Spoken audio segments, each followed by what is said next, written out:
একদিন খরগোশ একটা ঈগলের বাচ্চাকে রাস্তায় পড়ে থাকতে দেখে সে তার কাঁধে করে নিয়ে আসে, ধীরে ধীরে তাকে সুস্থ করে তোলে, তার সাথে খাওয়া দাওয়া খেলা করে ঘুমায়। একসময় ঈগলের মা আসে এবং তারা বন্ধু হয়, খেলাধুলা করে।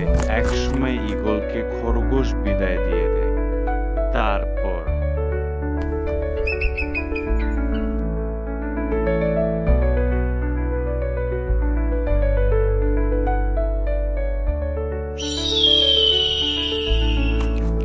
একদিন খরগোশ গাছ উঠতে গেলে একটি বাঘ তাকে ধাক্কা দিলে সে দৌড়াতে দৌড়াতে পাহাড় থেকে পড়ে যাচ্ছিল।